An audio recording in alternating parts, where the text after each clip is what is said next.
What's up guys, it's Roman here from Ironbox Official, and today we're talking about the Galaxy Note 3, so let's get into it. So if you guys have known, the Note 2 has been out for quite some time now, and everyone's been speculating the upcoming Note device, so in this case the Note 3. So the release date for the Note 3, everything's been pointing towards the end of August of this year, so August of 2013. And if you guys have known, at the end of August there's going to be an IFA in Berlin, so Samsung might announce Note 3 then, and then release it to the public like, I don't know, a month or two later, just for manufacturer purposes. Moving on price-wise, we're probably looking at the same price as the Note 2 was, so around $700 unlocked, or $299 on a 2-year term with T-Mobile or AT&T. Most people just sign up for a 2-year term because $700 for a phone is extremely expensive, just my opinion. So if I were you, just sign up for a $299 2-year term, which is relatively short for a mobile device. And since the Note 2 will be an older device, it'll actually drop in price most likely by like $100, just like the Note 1 dropped when the Note 2 came out. So that's the only logical thing to do. Moving on, let's take a look at the specs of the display.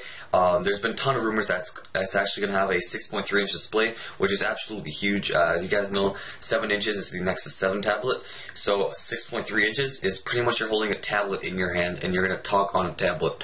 Might as well just go and hold your iPad to your hand and talk with that. And there's also been other rumors that it's actually have a 5.9 inch. I guess 5.9 is kind of more likely because, I mean, 6.3 is just enormous. The 5.5 right now barely fits in my pocket. So with a 6.3, you wouldn't even be able to fit it in there. The resolution wise, it's going to have 1920 by 1080 pixels, which is a 1080p display. And as you guys know, most phones that come out nowadays actually have 1080p displays, which is pretty awesome. The S4 has one, HTC One has one, Droid DNA, all of these new phones that come out, and the display is gorgeous, no pixelation, none of that stuff. Processor wise, we're looking at the Exynos 5 chip, so it's an octa-core processor that Samsung just released. So we're probably, since it's in the S4, it's most likely to be in the Note 3, just like the S3 and the Note 2 was. Or we're looking at a quad-core chip, which will be clocked like a really high, so 2.3 gigahertz, which is still really fast for a mobile device. I don't really see a point for octa-core processors right now, because like quad-core is still the standard right now, and it's still really fast. And I have a Nexus 4. And I have a quad core and it doesn't lag at all, so I don't really see the point of an octa-core processor right now. Maybe in the future, possibly. It's also probably going to ship with 2 to 4 gigabytes of RAM. The Note 2 has 2 gigabytes right now, so I guess it's unlogical for them to upgrade the RAM by maybe 1 or 2 gigabytes, just to make the Note really fast and responsive. Operating system wise, we're probably looking at Android 5 or Keyline Pie or whatever they decide to call it, whatever operating system will be out at the time. So if it's Android, if it's Jelly Bean, just like right now, then it's going to be Jelly Bean.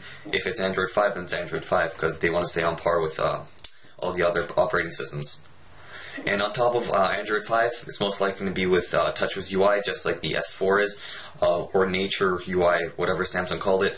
It's just a skin on top of Jelly Bean currently, and it just makes the phone slower. It just has a custom like icons and stuff, so I honestly don't really see the point of it. It's kind of pointless. I personally like raw Jelly Bean the best. It's going to ship with 16, 32, 64, and 128 gigabyte variants, just like all phones come out nowadays. So the S4 is 16, 32, 64. Plus you get micro SD card storage. Samsung's been doing that with all their devices, extra storage via SD card. Camera wise, we're probably looking at a bumped up camera, so from 8 megapixels to 13.1, and from like 1.5 front to 2 megapixels at the front. And it's all going to be 1080p video, just like all the devices are right now. And a 30.1 megapixel is really great for a device right now, so I guess that's, if they do upgrade it, it'll be a pretty good upgrade. And with the camera, we're probably looking at a lot of actual like software upgrades. So as you guys know, the S4 has like dual shot, sound and shot, drama shot, a bunch of other like modes for camera. So I'm guessing Samsung's going to implement that into their next Note device. And the Note is most likely going to have a 3300 milliamp hour battery or higher, because anything lower than that is just too low for a device of that size. So anything higher than 3300 would be fine. Just in general, it's probably going to have just a lot of upgrades, software upgrades, just like the S4 did. As you guys know, the S4 has like all these extra features, you know, like S Health and Scroll, Smart Stay and Smart Scroll, and all these extra features. It's probably just going to be a bigger S4, just like the S3 and the Note 2 is, just with an S Pen. That's pretty much it. So just expect the Note 3 to be a bigger S4 pretty much. Anyways, thanks for watching, and I'll see you guys later.